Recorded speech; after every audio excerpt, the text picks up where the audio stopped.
दोस्तों नमस्कार, मैं रितेश कुमार।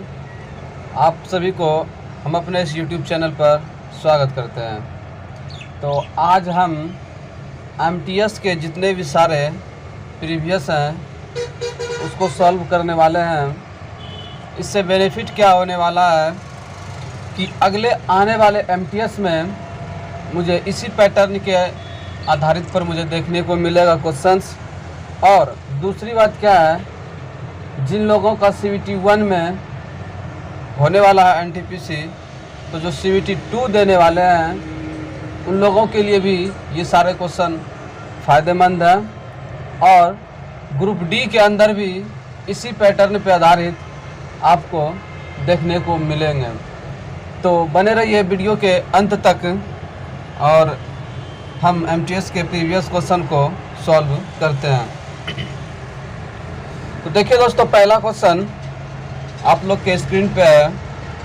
पहला क्वेश्चन कह रहा है U plus V is equal to 80 तथा U रेशियो भी 5:3, तो U माइनस V का मान ज्ञात करें। तो इस क्वेश्चन को हम कैसे सॉल्व करेंगे? तो देखिए दोस्तों, U और प्लस में V का वैल्यू दे रखा है मुझे 80 और रेशियो में दे रखा है U रेशियो भी ये मुझे दे रखा है 5:3। 5:3। तो देखिए दोस्तों, रेशियो में हमारा प्लस में कितना का वैल्यू हो रहा है रेशियो में, तो आप कहेंगे 5 और 3 8। तो 8 यूनिट की वैल्यू हमें दे रखा है, 8 यूनिट की वैल्यू हमें दे रखा है 80। तो 1 यूनिट की वैल्यू क्या हो जाएगा 10। तो यहाँ से हमें U का वैल्यू कितना हो जाएगा, मल्टीप्लाई कर देंगे 50 और इसमें मल्टीप्लाई कर देंगे 10 का तो 30। तो U हमारा 50 हो गया और V हमारा 30 हो गया। तो क्वेश्चन पूछ क्या रहा है हमसे, U माइनस V का वैल्यू बताएं। U माइनस V का वैल्यू, तो 50 माइनस 30 हमारा क्या आंसर हो जाएगा 20। ये प्रैक्टिस हम करवा रहे हैं, इसीलिए इतनी थोड़ी लॉन्ग जा रही है।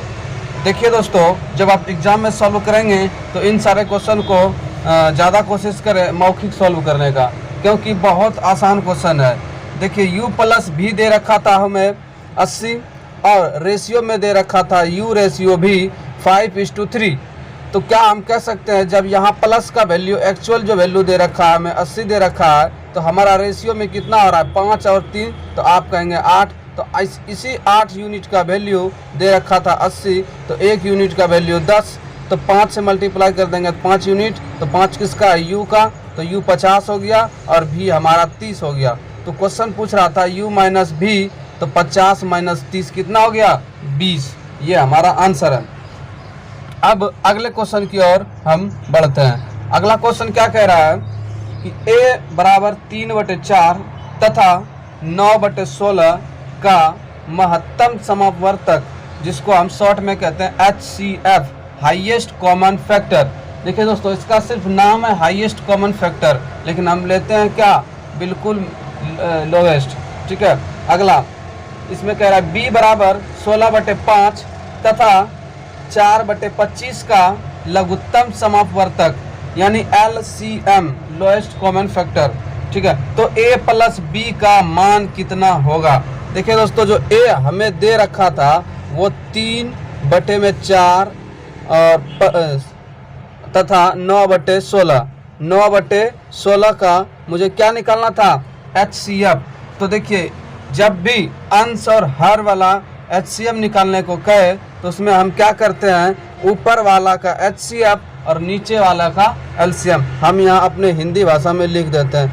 ऊपर वाला HCF और नीचे वाला LCM निकाल लेंगे। जब भी HCF बोलने को कहे तो 3 और 9 का HCF दोस्तों हमारे पास 3 आ जाएगा। ठीक। और 4 और 16 का LCM हमारे पास क्या आ जाएगा 16। तो यहाँ से हमारा A का वैल्यू तो निकल गया। अब B पर चलते हैं। B कह रहा था कि 16/5 तथा 4/25 का LCM ज्ञात करें। इस बार कहता है LCM, तो ऊपर वाला का LCM, ऊपर वाला LCM और नीचे वाला HCF। तो क्या 16 और 4 में हमारा LCM क्या निकल के आएगा, तो आप कहेंगे 16, और 5 और 25 में हमारा क्या निकल के आएगा HCF, तो आप कहेंगे 5। ठीक है, HCF। तो देखिए यहाँ से A का वैल्यू निकल के आया 3/16 और B का जो वैल्यू निकल के आया 16/5। तो क्वेश्चन क्या रखा था कि A प्लस में B का वैल्यू क्या होगा, A प्लस में B का वैल्यू, तो 3/16 प्लस 16/5।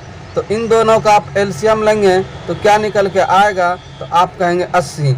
और सबसे बड़ी बात यही है कि दोस्तों कि आप ऑप्शन को अगर ध्यान से देखें तो एक ही ऑप्शन में 80 है, वो ऑप्शन है सी। ठीक है, तो आप इसको ऑप्शन से भी यहाँ तक आने के बाद ऑप्शन से भी मार के निकल सकते हैं। ठीक है, तो इन दोनों का एलसीएम लेने के बाद 80, तो 16 × 80, तो 3 × 15 और 5 से इसको करेंगे तो 16, तो 16 × 16 256। सभी को ऐड करने के बाद 271/80 आएगा। ठीक है दोस्तों, अब हम अगले क्वेश्चन की ओर चलते हैं। अगला क्वेश्चन को आप ध्यान से देखें। क्वेश्चन कह रहा है किसी वस्तु को 25% लाभ तथा 37.5% हानि पर बेचने से विक्रय मूल्य का अंतर 1250 रुपये है, फुल स्टॉप। जब इसे 12.5% लाभ पर बेचा जाता है तो इसका विक्रय मूल्य कितना होगा, इसका विक्रय मूल्य कितना होगा। क्वेश्चन नंबर 3 की ओर हम चलते हैं।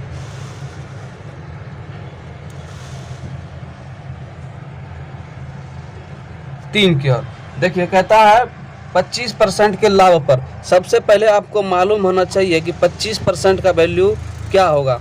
देखिए दोस्तों, कुछ ऐसी सारी फैक्ट रेशियो हैं, परसेंटेज हैं जो आपको एग्जाम से पहले याद होना चाहिए, उसका क्या क्या वैल्यू होता है। जैसे 25% हो गया, ये हमारा 1/4 होता है। उसी तरह इसमें दे रखा है 37.5%। ठीक है दोस्तों, 37.5%। इसको हम बोल सकते हैं 75/2%, 75/2%।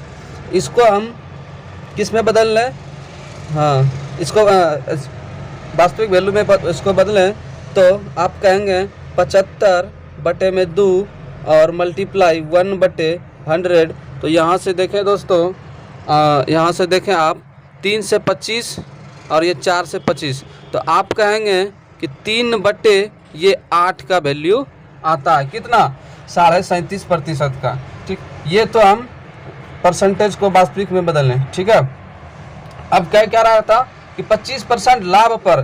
तो आप देखिए नीचे वाला जो वैल्यू होता है, यानी हर वाला वैल्यू, ये एक्चुअल वैल्यू होता है। हम कह सकते हैं अगर 4 का वस्तु था हमारे पास, 4 रुपये का, और 1 का हमने प्रॉफिट लिया, तो वस्तु को कितने में बेचें, तो आप कहेंगे 5 में। पहली बात। अब आगे 37.5% का क्या किया था, उसने हानि किया था। फिर आप कहेंगे 8 रुपये का वस्तु था और 3 रुपये का हानि हो गया, तो आप कहेंगे ये तो क्रय वाली वैल्यू है। ठीक है, यहाँ हम लिख देते हैं CP और ये SP का रेशियो है। ठीक, तो 8 रुपये का वस्तु था और 3 रुपये का हमने हानि कर दिया, तो आप कहेंगे उसे 5 रुपये में बेचे होंगे। और क्वेश्चन के देखिए, कह रहा है कि जब दोनों का विक्रय मूल्य का डिफरेंस जो है 1250 रुपये है, तो एक चीज़ आप ध्यान से देखिए, यहाँ पर वस्तु तो एक ही है दोस्तों, तो आप कहेंगे इसका क्रय मूल्य 4 रुपये है, इसका क्रय मूल्य 8 रुपये है, तो आप कहेंगे कि क्रय मूल्य तो एक ही होगा क्योंकि वस्तु एक ही है। तो हम क्या कर देंगे, क्रय मूल्य को बराबर कर देंगे।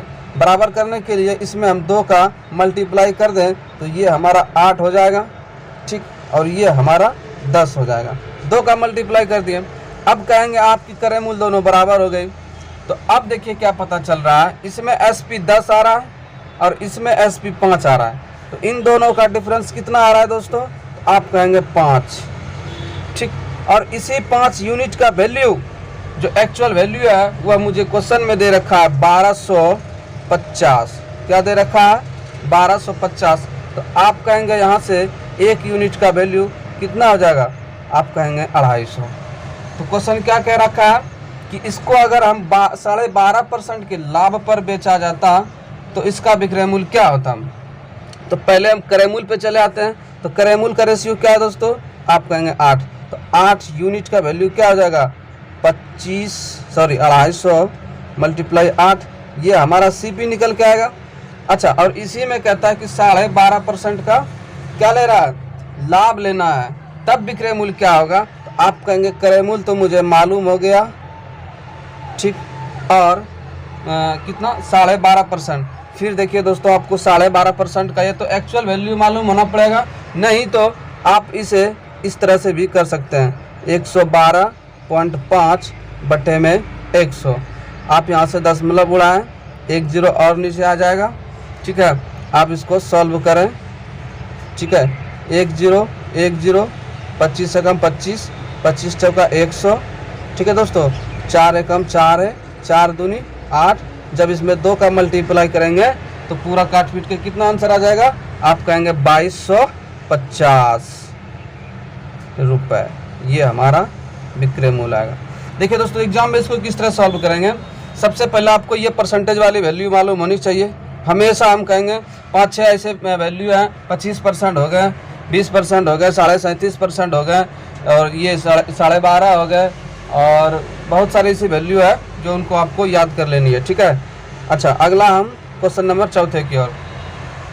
क्वेश्चन नंबर 4 क्या कह रहा है, 4 कह रहा है कि 49, 62, 37, 55 तथा x का औसत, ये एवरेज वाली क्वेश्चन है, 53 है, तो x का मान ज्ञात करें। क्या क्या दे रखा है उसको एक बार हम अपने कॉपी पे लिख लेता हूँ।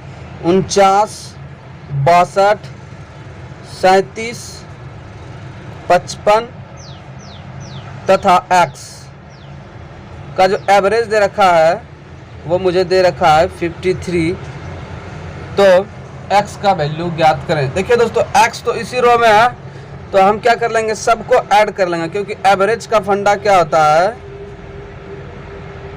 टोटल नंबर ऑफ सम बटे टोटल नंबर। ये हमारा एवरेज कहता है कि सभी संख्याओं का योग बटे सभी संख्याएं। तो सभी संख्याओं को हम क्या कर लेंगे, योग कर लेंगे। देखिए, इसमें अब एग्जाम में जोड़ने का तरीका भी है दोस्तों, ठीक है। यह तो आप इसे 9 2 11 और 7 18 5 23 इस तरह से जोड़ सकते हैं, पहली बात। नहीं तो आप इसको देखिए इस तरह से जोड़ सकते हैं, 40 60 100 130 और फिर कितना 50, तो आप कहेंगे 180, ठीक है। आप मन में ही फटाफट जोड़ते चलेंगे। फिर देखिए 9 2 11, 9 2 11 और 7 कितना हो गया 18 और 5 23, इस तरह से भी आप जल्दी से इसके जोड़ सकते हैं। तो कितना आ गया 3 8 2 10 और 1 का बदला 2, ठीक। तो 203, और देखिए दोस्तों इसमें प्लस क्या था, एक x, 203 प्लस में x। तो आप कहेंगे टोटल नंबर का सम तो हमने कर लिया, अब बचा क्या हमारे पास, टोटल नंबर। तो 1 2 3 4 5, आप कहेंगे बटे में 5, ये हमारा क्या निकल के आया, एवरेज। लेकिन इसी एवरेज का जो वैल्यू दे रखा है मुझे 53, क्या दे रखा है 53, ठीक है। उम्मीद कर पा रहे हैं दोस्तों आप लोग अच्छे से समझ रहे हैं, ठीक है। अब देखिए ये 5 इधर डिवाइड के रूप में, इधर जब जाएगा राइट साइड में तो आप कहेंगे मल्टीपल होगा, ठीक है। तो 203 प्लस में x और 5 का मल्टीप्लाई करने पर तो आप कहेंगे 5 दिया 15, 5 25 1 26, ठीक है दोस्तों। अब देखिए इधर प्लस में इधर आएगा तो क्या आ जाएगा माइनस में, तो 265 माइनस का 203, तो कितना निकल के आएगा दोस्तों 2 6 62, तो x का वैल्यू जो निकल के आएगा हमारे पास 62। उम्मीद करता हूँ दोस्तों आप लोग इस क्वेश्चन को अच्छे से समझे होंगे। उम्मीद करता हूँ मैं एक बार फिर से समझा दूँ। देखिए 49 62 37 55 तथा x का एवरेज दे रखा था हमारे पास 53, ठीक है। तो इसमें कह रहा था x की वैल्यू ज्ञात करें, तो कुछ नहीं करना, एवरेज का तो रूल आपको मालूम है, टोटल नंबर का सम अब बटे टोटल नंबर। तो सबका हम सम कर दिया, जितनी संख्याएं थे बटे में कर दिया, जो एवरेज दे रखा था इधर 5 देखिए डिवाइड में है, इधर गया तो मल्टीप्लाई में हो जाएगा, ठीक है। तो यहाँ से x का वैल्यू हमारे पास 62 निकल के आया। ठीक है, तो अच्छे से आप लोग दोस्तों प्रैक्टिस करें, एग्जाम में इसी तरह की क्वेश्चन आती है। अब हम अगले क्वेश्चन की ओर चलते हैं। दो तरह से सॉल्व कर सकते हैं आप, इसे दो तरह के क्वेश्चनों से सॉल्व कर सकते हैं। ये क्वेश्चन नंबर हमारा 5 होगा। ठीक है, देखिए एमपी जो दे रखा था, एमपी जिसे आप कहते हैं मार्केट प्राइस, मार्केट प्राइस, तो एमपी जो हमारे पास दे रखा है वो दे रखा है 2500 रुपये। कितना? 2500 रुपये। ठीक है, इसमें दो लगातार छूट दिया है उसने, एक 12% का और दूसरा 10% का। फिर कहेंगे दोस्तों अगर परसेंटेज की वैल्यू अगर मालूम है तो बहुत आसान हो जाएगी। तो आप कहेंगे इसका परसेंटेज का वैल्यू मालूम होता है 3/25, 3/25, और दूसरा क्या दिया है 10%। तो आप कहेंगे 10% का वैल्यू 1/10 होता है। इन सब सारे को एग्जाम के अंदर नहीं लिखना है, ये सब आपको याद करके रखना पड़ेगा, प्रैक्टिस करना पड़ेगा बहुत सारे। ठीक है, अब देखिए या तो आप इसे पहला इस तरीक़ा से सॉल्व कर सकते हैं। देखिए 2500 का वस्तु था हमारे पास, 12% का छूट दिया, तो आप कहेंगे इसका तो भिन्न में होता है 3/25, यानी जब वस्तु 25 रुपये का था तो उसमें हम 3 रुपये का छूट दे रहे हैं, तो बेच कितने में रहे हैं? आप कहेंगे 22 में, तो 22/25 यहाँ से विक्रय मूल्य निकल जाएगा। फिर इतना छूट देने के बाद फिर कहता है हम 10% का और छूट दिए, तो आप कहेंगे 10 रुपये का वस्तु था, 1 का छूट दिया, यानी वस्तु को 9 में बेचा, 9/10। तो इन सारी चीज़ों को जब आप सॉल्व करेंगे तो जो हमारा आंसर निकल के आएगा आप कहेंगे 1980 रुपये आएगा, इनको सॉल्व करने के बाद। पहली बात ये हो गया। अब कहेंगे दूसरा तरीका क्या है भाई? दूसरा तरीका क्या है दोस्तों कि सक्सेसिव वाला चीज़ इसमें आप लगा सकते हैं। जैसे 25 रुपये का वस्तु था, 3 का हमने छूट दिया, तो आप कहेंगे 25 रुपये की वस्तु, 25 रुपये की वस्तु को हम कितने में बेच रहे हैं? 22 में। फिर 10 रुपये की वस्तु को हम कितने में बेच रहे हैं? 9 में। 10 रुपये की वस्तु को हम कितने में बेच रहे हैं? 9 में। तो मार्केट प्राइस हमारा क्या था? ये देखिए, ये हमारा एमपी है और ये एसपी है, ये यहाँ से इसकी रेशियो आती है। ठीक है, यहाँ से इसकी रेशियो आती है। दो कर्मी की इस तरह से छूट दिया उसने, तो आप कहेंगे टोटल छूट उसने दिया कितने का? तो ये देखिए दोस्तों, 25 गुने जब 10 करेंगे तो 250 हमारा एमपी आ जाएगा, और इसको आप जब गुना करेंगे तो 2 9 18, 2 9 18 1 19। तो देखिए यहाँ ये हमारा एमपी था, और इसी एमपी का वैल्यू दे रखा था कितना दोस्तों?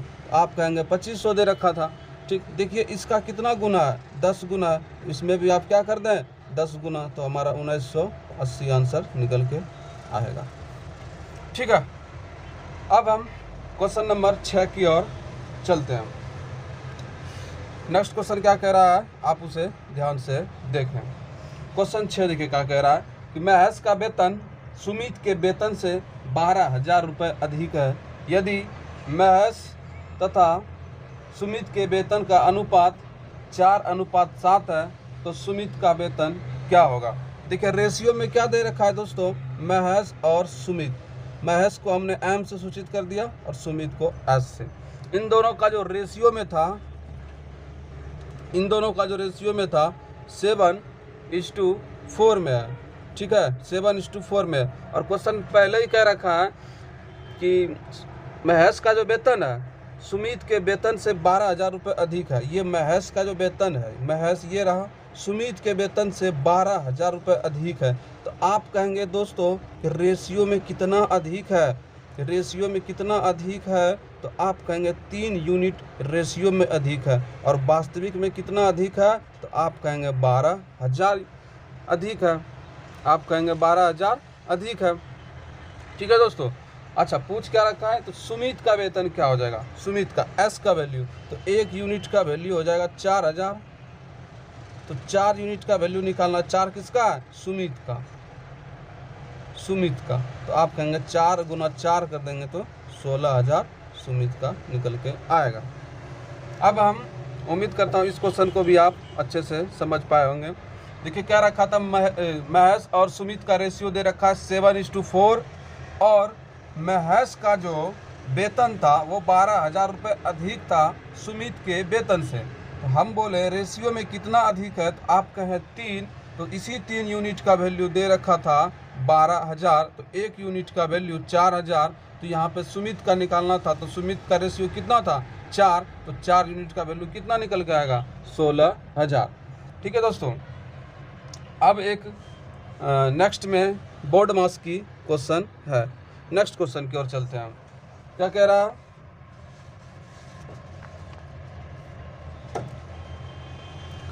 नेक्स्ट क्वेश्चन की ओर चलते हैं। इसमें देखिए क्या है दोस्तों, ये जो है सिंप्लीफिकेशन की क्वेश्चन है। ठीक है, आपको तो बोर्ड मास मालूम होगा। ठीक है, बोर्ड मास, ठीक है, ये बोर्ड मास पे आधारित रूल चलता है। ब्रैकेट, सबसे पहले ब्रैकेट की सॉल्व, फिर ऑफ, फिर डिवाइड, फिर मल्टीपल, एडिशन, सब्ट्रैक्शन। ठीक है, इस तरह को हम लेके इसको चलते हैं। तो सबसे पहले हम ब्रैकेट के अंदर चलेंगे। देखिए दोस्तों, सबसे बड़ी ब्रैकेट ये रहा। ठीक है, इन सारे अंदर चलेंगे। उसके बाद उसके अंदर भी जितनी ब्रैकेट है पहले उसको हम सॉल्व कर लेंगे। तो आप कहेंगे यहाँ से 2/5 निकल के आएगा, फिर मल्टीप्लाई, ये देखिए दोस्तों 25/8 निकल के आएगा। ठीक है, पहले हम ब्रैकेट छोटी छोटी ब्रैकेट को सॉल्व कर रहे हैं। ठीक, फिर यहाँ डिवाइडेड था, फिर 5/2 निकल के आएगा। ये किसके ब्रैकेट के अंदर था, ये अभी इन मंझली ब्रैकेट के अंदर था। अब देखिए इन दोनों में फिर क्या कहेंगे, फिर तो पहले भाग का क्रिया होगा। चलो पहले भाग कर लेते हैं। तो 2/5 मल्टीप्लाई, पहले हम गुना नहीं कर सकते, पहले बोर्ड मास का जो रूल है उसी के अनुसार चलेंगे। आप कहेंगे ये मल्टीप्लाई में ऊपर चला जाएगा 2 और नीचे 5। ठीक है, अब यहाँ से देखिए 5 एकम 5, 5 से 25 ख़त्म। फिर यहाँ से कहेंगे 5 से ये भी 5 कैंसिल आउट। फिर 2 गुना 2 4 होता है और 4 दूनी 8। तो पूरे ब्रैकेट में अंदर यहाँ तक क्या निकल के आया दोस्तों 1/2। क्या निकल के आया 1/2। ठीक है, अब देखिए यहाँ पे पहले हम अब इसका ऑफ वाला मल्टीप्लाई कर लेते हैं। तो 3 सत्ते 21 डिवाइडेड 4 डिवाइडेड क्या था 1/2, यही था दोस्तों। ठीक है, तो इसको क्या कर लेंगे अब 21/4, ये भी डिवाइडेड में था तो ऊपर चला जाएगा 2। तो यहाँ से कट के क्या निकल के आएगा 21/2। तो पूरा ब्रैकेट का जब हम सॉल्व किए तो 21/2 आया। अब देखिए इधर क्या कहता था 7/2 डिवाइडेड था। ठीक, और पूरे ब्रैकेट के अंदर 21/2। तो आप कहेंगे इसको अगर हम काट पीट के करें तो कितना आएगा -14/2। तो क्या निकल के आएगा दोस्तों -7। ये हमारा आंसर आएगा। ठीक, तो ये बोर्ड मास किया। एग्जाम में आप जितना जल्दी इसे सॉल्व कर सकते हैं। बोर्ड मास का बस रूल याद रहना चाहिए, पहले ब्रैकेट, फिर ऑफ, फिर डिवाइड, मल्टीप्लाई, एडिशन, सब्ट्रैक्शन, इन सारी चीज़ों को आपको ध्यान में लेके चलना होगा। ठीक है, अब देखिए एमटीएस ने एक बहुत अच्छी क्वेश्चन पूछ रखी है। कहता है डेट और मंथ के रूप में लिखित वर्ष 2015 की माध्यिका तिथि ज्ञात करें। माध्यिका का फॉर्मूला क्या होता है दोस्तों, तो आप कहेंगे n+1/2। ठीक, और अगर हम पूछें कि एक साल के अंदर कितने डेज होते हैं तो आप कहेंगे 365 दिन। इसका माध्यिका क्या हो जाएगा दोस्तों 366/2। तो आप यहाँ से कहेंगे 183वां दिन जो होगा, 183वां दिन वो हमारा मीडियन डेट होगा। तो आप कहेंगे 183वां दिन हम कैसे पहुँचेंगे।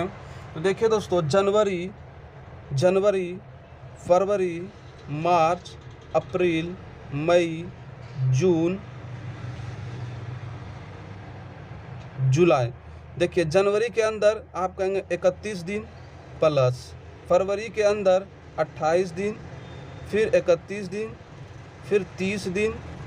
ठीक है, फिर 31 दिन। इसी तरह हमारा क्या होता है चलते चलता है। आप कहेंगे कब तक पहुंचना है, हम कहेंगे जब तक हम 183 के नज़दीक ना पहुंच जाएं। तो देखिए 1 2 3 4 5 5 गुने 30 करेंगे तो आप कितना हो जाएंगे दोस्तों, तो 150। कभी और चलना है मुझे, कितना एक और चलते हैं 30। अब देखिए 1 2 3 4 5 6 जनवरी, फरवरी, मार्च, अप्रैल, मई, जून चले गए, मतलब हम अपना 7वां महीना पे पहुंच चुके हैं। कितने महीने पे? 7वें महीने पे, क्योंकि ऑप्शन ने दे रखा है कि 7वें महीने पे देखो, और 1 तारीख 7वां महीना, 30 तारीख 6ठा महीना, इस तरह का दे रखा।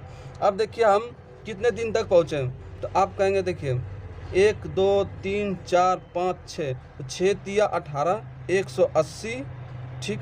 बचा क्या था, देखो यहाँ पे 1, यहाँ पर 1, तो इसमें 28 में 2 जोड़ दिया 30, ये भी इसका चला गया, मतलब ये टोटल हमारा 181वां दिन। तो 181वां दिन क्या हो गया हमारा, जुलाई के 7वें महीने में हम एंड कर चुके हैं।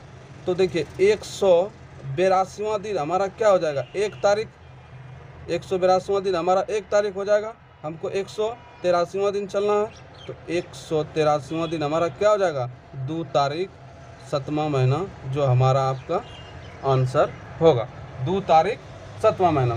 यही हमारा इस क्वेश्चन का आंसर होगा, ठीक है। अब हम नेक्स्ट क्वेश्चन की ओर चलते हैं, क्वेश्चन नंबर 9।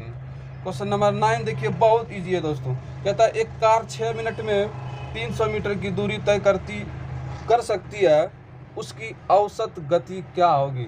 देखिए गाड़ी तो एक ही है, डिस्टेंस भी वही है, एवरेज पूछे या ना पूछे फर्क कोई नहीं पड़ता, ठीक है।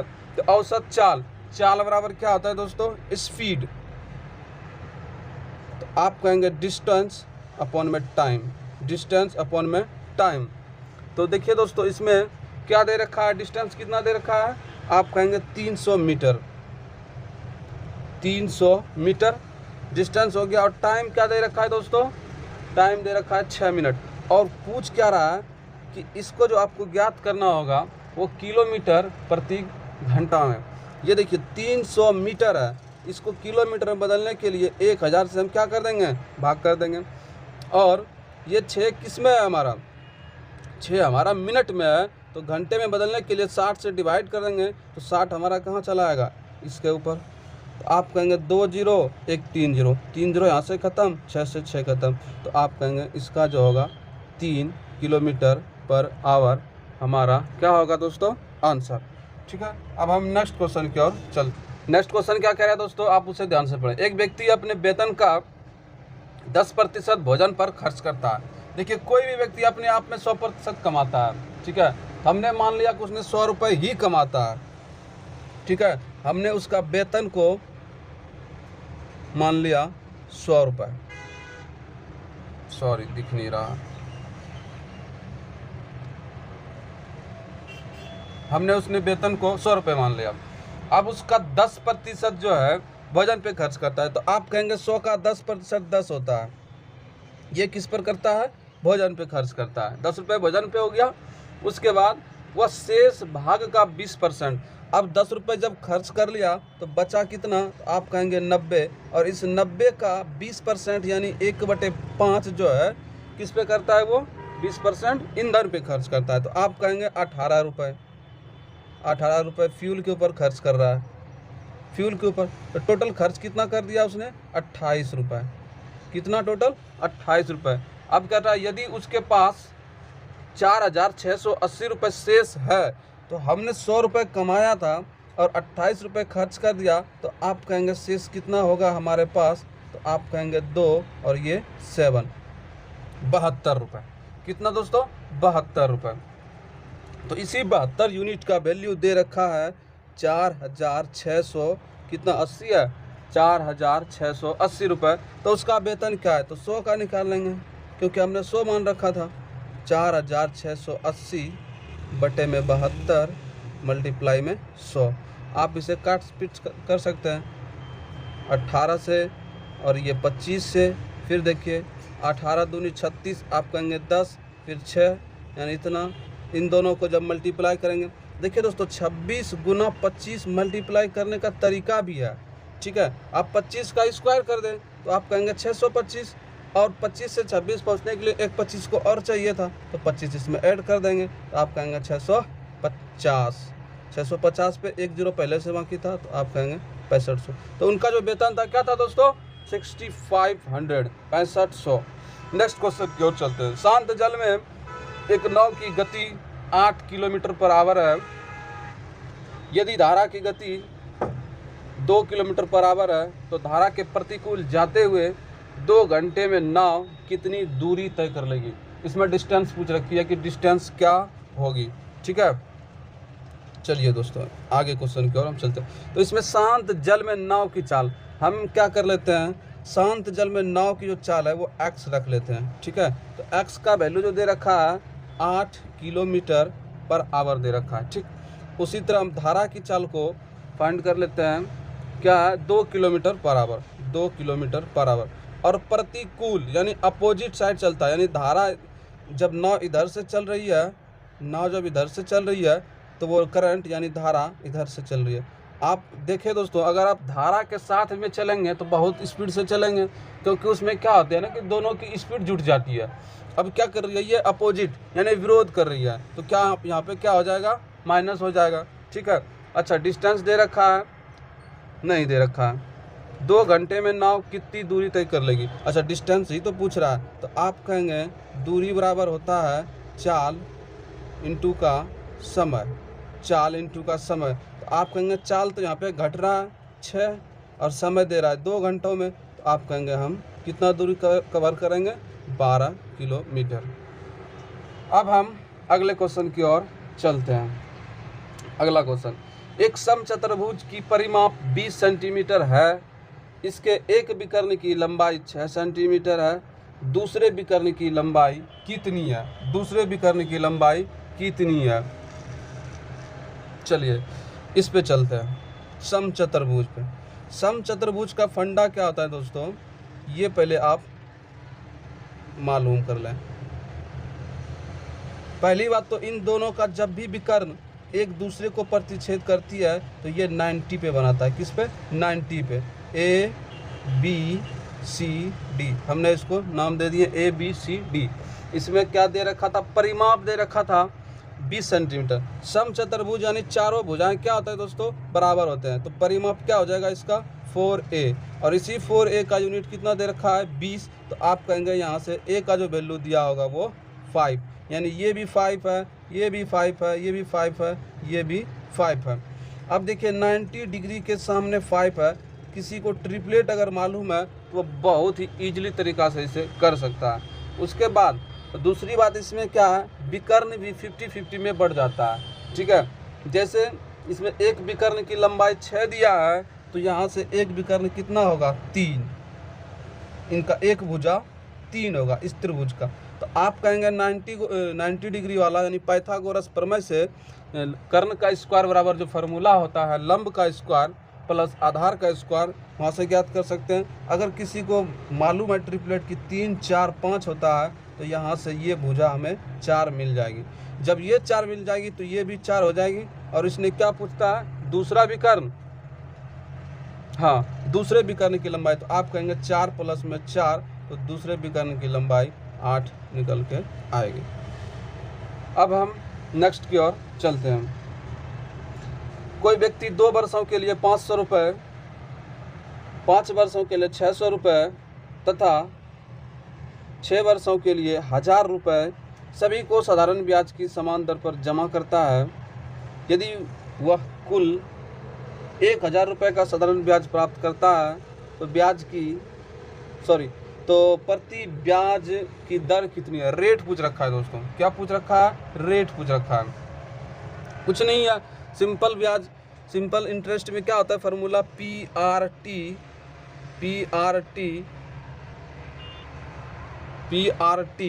बटे में 100 होता है, PRT बटे में 100 होता है। तो यहाँ से क्या दे रखा है, देखिए यहाँ से हमें दे रखा है 2 वर्षों के लिए 500 रुपये, तो 500 रुपये हो गया। ठीक है, रेट को आर रहने दो और समय 2 बटे में 100। इसी तरह प्लस में नेक्स्ट आगे भी कह रहा है कि 600 रुपये है, R% है। ठीक है, और 6 वर्ष के लिए है, फिर प्लस और दे रखा है, बस इतना ही है। अच्छा, और 6 वर्षों के लिए 1000 रुपये, तो 1000 रुपये R%, ये भी 6 वर्षों के लिए 1000 है। ठीक, और इन सारा का ब्याज हमें दे रखा है 1000 रुपये, इन सभी का ब्याज 1000 रुपये दे रखा है। तो आप कहेंगे यू गया ठीक। तो 5 दूनी 10 आर प्लस 36 आर प्लस कितना हो गया 60 आर, 10 छक 60 आर। हमने सही तो लिख दिया है। 2 वर्षों के लिए 500, 5 वर्षों के लिए 600। सॉरी, देखा दोस्तों आपने, ये था हमारा 5 वर्षों के लिए। आप कहेंगे ये 30 हो जाएगा। ठीक। और इन सभी का वैल्यू 1000 रुपये दे रखा है। तो 60, 30, 90, 10, 100। 100 आर की वैल्यू कितना दे रखा है 1000। तो 20 20 कैंसिल आउट, तो आर का वैल्यू 10%। आप इस एग्ज़ाम में किस तरह सॉल्व करेंगे, इन सारे चीज़ों को इस तरह से इतना लिखने से बेहतर है आप डायरेक्ट पी और टी यानी मूलधन और समय को डायरेक्ट गुना कर दें 100 वाले पार्ट को कैंसिल आउट करके। जैसे 500 था उसको 5 गुना 10, 6 पंच 30, 10 छक 60। क्योंकि मालूम है ना कि जब भी परसेंटेज होता है तो वो अपने बटे में 100 लेता है, तो हम 100 को क्यों ना पहले ही कैंसिल आउट कर दें। ठीक है, इस तरह से आप एग्ज़ाम के अंदर सॉल्व करें। अब हम अगले क्वेश्चन की ओर चलते हैं।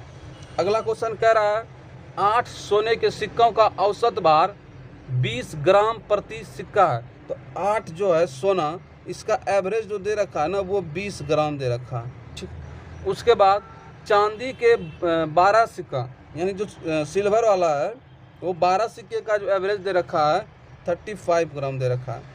और पूछता है कि 20 सिक्कों का, तो 8 और 12 कितना होता है 20। हम बोल सकते हैं सभी सिक्कों का। उसने क्या फंसाने के लिए क्या कह दिया कि 20 सिक्कों का क्या होगा। तो यहाँ पे देखिए 12 और 8 करेंगे तो 20 मिल ही जाएगा। हम ये भी तो कह सकते हैं कि सभी सिक्कों का क्या औसत हो जाएगा। ठीक है, तो इसको हम या फिर आप इन सभी संख्याओं को मल्टीप्लाई कर देंगे तो टोटल नंबर आ जाएगा। ठीक है, इन सभी को भी मल्टीप्लाई कर देंगे तो टोटल आ जाएगा। तो इससे बेहतर क्या है कि आप इसे रेशियो में कन्वर्ट कर दें। जैसे 2 चौका 8 और 3 चौका 12। इससे क्या हो जाएगा ना, आसान हो जाएगा मल्टीप्लाई करने में। तो 20 गुना 2 कितना हो जाएगा 40, और 35 गुना 3 करेंगे तो आप कहेंगे 5 तिया 15, 3 तिया 9 1 10। तो टोटल जब ऐड कर देंगे तो हमारा क्या निकल के आएगा 145। और एवरेज मुझे निकालना है, एवरेज में चाहिए आंसर 3 और 2 5 से। जब 5 का डिवाइड करेंगे तो कितना निकल के आएगा, तो आप कहेंगे 29 निकल के आएगा। ये हमारा आंसर हो जाएगा। ये 20 सिक्कों की है। ठीक है दोस्तों, अब हम अगले क्वेश्चन की ओर चलते हैं। अगला क्वेश्चन, किसी वस्तु को 15% लाभ पर 1725 रुपये में बेचा जाता है। यदि इसे 15% की हानि पर बेचा जाता तो विक्रय मूल्य कितना होगा, एसपी। तो विक्रय मूल्य कितना होगा। देखिए दोस्तों, एसपी जो दे रखा है ना पहले, ओल्ड एसपी, वो 1725 रुपये है। ठीक है, इसको जब बेचता है तो 15% के लाभ पर बेचा था इसने। कब बेचा था 15% के लाभ पर। इसमें लिख देते हैं प्रॉफिट इसने 15% का लिया था। ठीक है, यदि इसको हानि पे लेके चलना है, लॉस मुझे लेना है आगे जाके 15% का, तब इसका एसपी क्या होगा, न्यू एसपी पूछेगा। इनका ना एक शॉर्ट से तरीका भी है, आप उसे इस तरह भी कर सकते हैं। जैसे 1725 है, ठीक है, 15% का लाभ लिया है तो 115 यहाँ ऊपर लिख दे, और कहता है 15 का हानि चाहिए अब, तो कहेंगे आप इसे 85 का वैल्यू चाहिए। ठीक है, आप इन सारी चीज़ों को सॉल्व करेंगे तो 1275 रुपये आपका आंसर निकल के आएगा। ठीक है दोस्तों, अब हम अगला क्वेश्चन। एक वर्ग की भुजा 6 सेंटीमीटर है।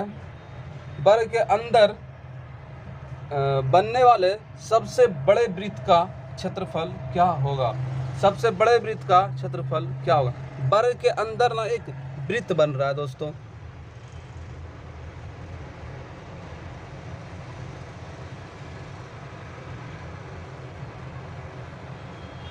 ये यहाँ पे स्पर्श कर रही है, यहाँ पे स्पर्श कर रही है। ठीक है, वर्ग के अंदर वृत्त बन रहा है और दे क्या रखा है, वर्ग की एक भुजा 6 है, तो यहाँ से हमें यहाँ 6 दे रखी है। आप देखिए दोस्तों, यहाँ पे क्या स्पर्श कर रही है, और ये हमारा अगर सेंटर होगा, ये त्रिज्या, यहाँ से ये भी त्रिज्या, तो आप कहेंगे ये दोनों तो बराबर ही लग रहा है। तो जब ये दो भुजा बराबर है तो ये भी क्या है, बराबर ही है। ठीक है, तो आप कहेंगे ये 3 है, तो ये भी क्या हो जाएगा दोस्तों 3। कहेंगे अरे यार, ये तो त्रिज्या मुझे निकल के आया 3। ठीक, त्रिज्या क्या निकल के आया 3। त्रिज्या जब 3 निकल के आया तो इसने पूछ क्या रखा है, वर्ग के अंदर बनने वाले सबसे बड़े वृत्त का क्षेत्रफल। तो फिर आप कहेंगे वृत्त का जो क्षेत्रफल होता है एरिया पाई आर स्क्वायर होता है, और पाई का वैल्यू 22/7 और आर हमें 3 यानी 9। तो आप कहेंगे 198/7 हमारा क्या निकल के आएगा आंसर। अब हम अगले क्वेश्चन की ओर। अगला क्वेश्चन क्या कह रहा है, ए अकेला किसी कार्य को 30 दिन में कर सकता है, बी अकेले उसी कार्य को 40 दिन में। यदि ए से शुरुआत करके वो एकांतर दिनों यानी अल्टरनेट डेज में चलता है, ठीक है, काम करता है, तो कार्य कितने दिन में पूरा हो जाएंगे, दशमलव तक पहुँचे, यानी कि निकटतम वैल्यू तक पहुँचना है। क्या है, बहुत ईजी है। ए जो है वो कितने दिन के अंदर करता है, 30 दिन के अंदर, और बी कितने दिन के अंदर, 40 दिन के अंदर। ये 30 दिन में पूरा कर देता है और ये 40 दिन में पूरा कर देता है। हम कहेंगे पहले इनका टोटल वर्क निकाल लो। टोटल वर्क कैसे निकालेंगे दोस्तों, तो आप कहेंगे इनका एलसीएम ले लें, ठीक है। तो इनका हम एलसीएम जब लेंगे तो 120 यहाँ पे क्या निकल के आएगा हमारा टोटल वर्क। अब कहेंगे ये जो है 30 दिन में पूरा करता था 120 काम को, तो सिंपल सी बात है कि एक दिन में कितना करता होगा, 4। तो आप कहेंगे आप तो डिवाइड कर दिए, हाँ हमने डिवाइड ही कर दिया। फिर 120 काम था, 40 दिन में पूरा करता है, तो एक दिन में कितना करता होगा, तो आप कहेंगे 3, ठीक। ए एक दिन में 4 कर रहा है, यानी इसको हम बोलते हैं one day work, one day work, एक दिन का काम, ठीक। ए एक दिन में 4 कर रहा है, बी एक दिन में 3 कर रहा है, ठीक है। और अल्टरनेट चलता है, यानी पहला दिन ए चलता है काम करने, फिर दूसरी दिन बी आता है, फिर इसी तरह अल्टरनेट चलते रहता है। तो पहला दिन जब ए आया होगा तो कितना करके गया होगा, वो तो 4 ही काम करता है एक दिन में, 4 कर लिया होगा। फिर बी जब दूसरा दिन आता है तो वो कितना किया होगा, वो किया होगा 3। तो इसी तरह से वो चलते चलते 120 काम को कितने दिन में पूरा कर देगा। तो देखिए इस तरह से लगातार हम लेके तो चल नहीं सकते। तो हम देखिए एक दिन यहाँ और एक दिन यहाँ, कितने दिन हो गए दोस्तों, 2 दिन हो गए, 2 दिन हो गए, 2 डे हो गए, और काम कितना हो गया, 4 3 7। तो यहाँ से क्या दिख रहा है कि 2 दिन तो हो ही गया, और 7 क्या हो रहा है, वर्क, 7 कम हो रहा है। काम मुझे कितना करना है, 120। अब मुझे 120 के आसपास पहुँचना पड़ेगा, ठीक है, 120 के आसपास पहुँचना पड़ेगा।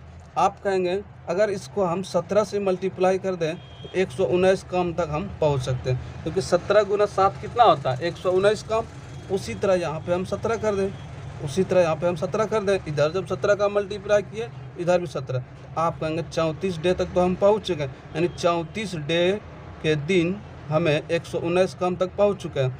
उसके बाद और एक काम मुझे और चाहिए, तो ठीक है। अच्छा एक चीज़ और इसमें है कि आप इसे अब ऑप्शन पे भी देख सकते हैं कि 34 जो है एक ही ऑप्शन के अंदर है, 34 जो है एक ही ऑप्शन के अंदर है, तो आप वहाँ से मार के भी निकल सकते हैं।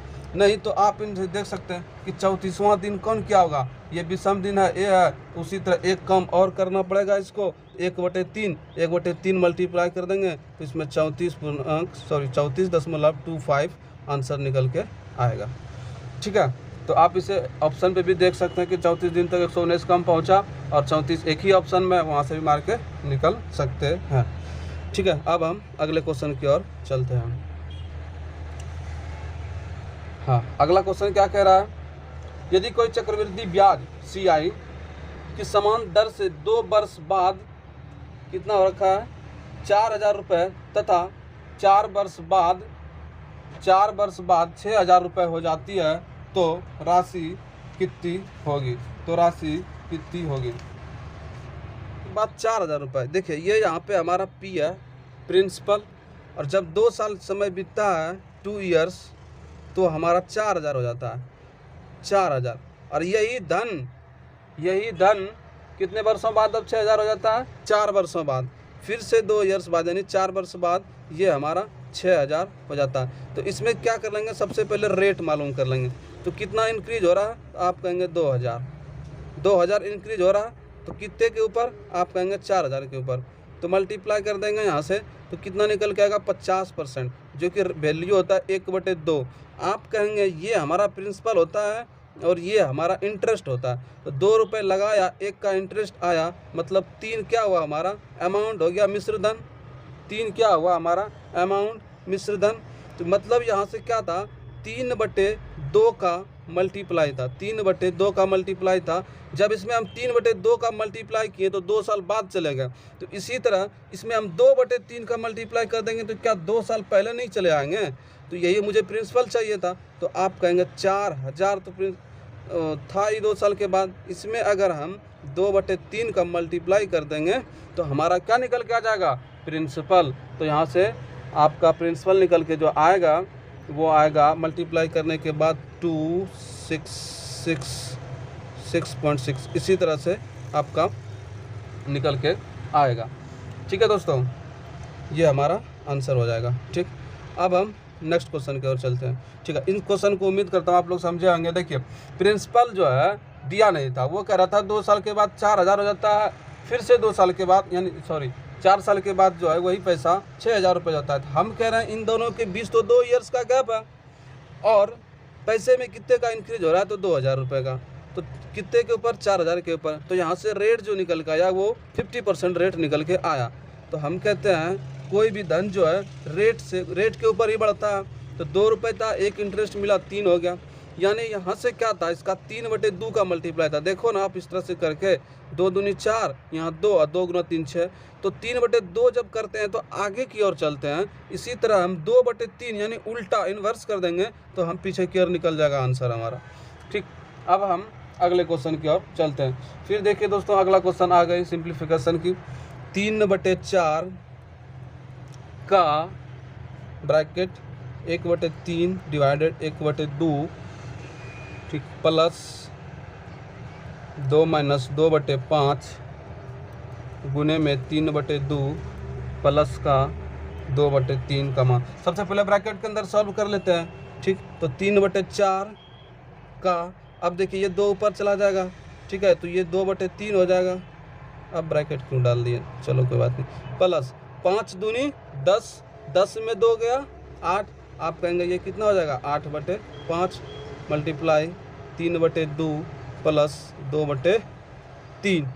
अब ये देखो पहले का वाला सॉल्व कर लेते हैं। ये से 3 से 3 चला गया और ये से 2, यानी 1/2 यहाँ से निकल के आया, प्लस 2 एकम 2, 2 चौका 8, तो 4 तिया 12/5 यहाँ निकल के आया। ठीक, प्लस 2/3। इन सभी का एलसीएम कितना हो जाएगा? तो आप कहेंगे 30। ठीक है, 2 से 15 तो ये निकल के आया 15, और ये दूनी यानी 24, और ये 10 तो यानी कितना? 20। इन सभी को ऐड कर दो आप, 5 4 9, 2 2 4 1 5, यानी 59/30 जो हमारा ऑप्शन निकल के आएगा। सॉरी, हमने कहीं पे गलती तो ज़रूर किया है। आप देखो क्वेश्चन मैंने ठीक लिखा ना, 3/4 1/3 डिवाइडेड 1/2 प्लस 2 पूर्णांक 2 माइनस 2/5 3/2 प्लस का 2/3।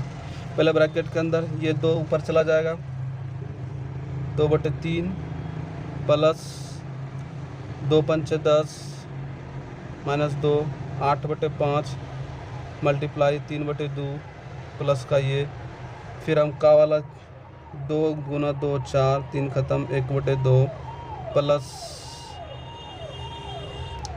2 चौके 8, 4 तिया 12/5 2/3, 30 से 15, 5 छक 30 तो बरछक 72। अरे यार, अब इन सभी को ऐड करें तो 5 2 7, 7 2 9 1 10, यानी 107/30 हमारा आंसर होगा। अब हम नेक्स्ट की ओर चलते हैं। ए तथा बी मिलकर किसी कार्य को 20 दिन में कर सकते हैं। ए तथा बी मिलकर किसी कार्य को 20 दिन में कर सकते हैं। तो यहाँ से क्या दे रखा है? ए प्लस बी किसी कार्य को 20 दिन में, फिर बी तथा सी 25 दिन में। अरे यार, बी तथा सी, बी प्लस सी 25 दिन में, और सी प्लस ए भी दे रखा होगा, फिर सी प्लस ए 15 दिन में। पूछ क्या रखा है? ए अकेला। टोटल वर्क हम ज्ञात कर लेते हैं। तो आप कहेंगे देखिए इन सारी चीज़ों को ना, अच्छा हम 20 को लिख सकते हैं 4 × 5, 5 × 5 25, और 5 × 3। तो 5 देखिए सभी में कॉमन है। अगर एग्जाम में कभी भी एलसीएम निकालने में तकलीफ हो, इस तरह से आप तुरंत कर लें। फिर 4 5 3 का तो एलसीएम आपको तुरंत मालूम हो जाएगा, 60 हो जाएगा। ठीक है, तो 6 पंचे 30 यानी 300 एलसीएम हो जाएगा। फटाफट आप इनको डिवाइड कर दें टोटल वर्क। तो यहाँ से कितना निकल के आएगा 15, ए प्लस बी एक दिन में 15 करेगा, फिर यहाँ से इसको कर देंगे तो 12, 25 चौका 100 और 4 तिया 12, तो बी प्लस सी एक दिन में 12, उसी तरह यहाँ सी प्लस एक दिन में 20।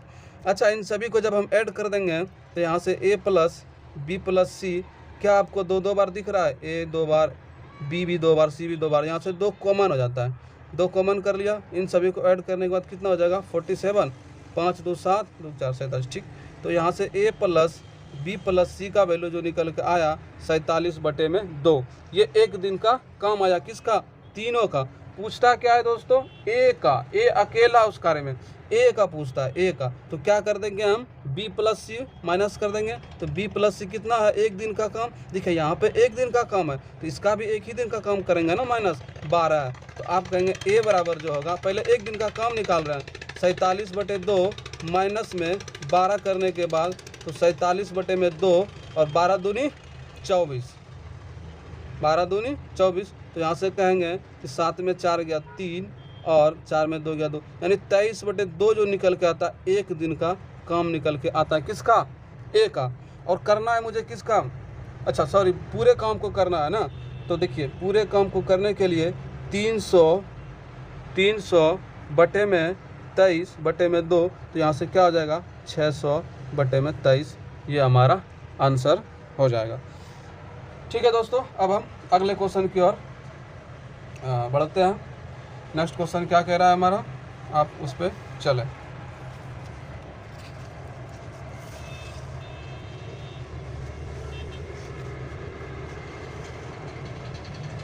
अगला question, x plus Y plus Z 400 तथा, अरे यार रेशियो में दे रखा है x वाई जेड 1 1 2, तो जेड का मान, ये तो बहुत ईजी है दोस्तों, ठीक है, दिख पा रहा है ना सही से। x वाई जेड जो रेशियो दे रखा है 1 1 2, और ये actual value x Y Z कितना दे रखा है 400। तो आप कहेंगे रेशियो में ऐड कर देंगे हम, तो 2 3 1 4, यानी 4 के वैल्यू 400, 1 के वैल्यू 100।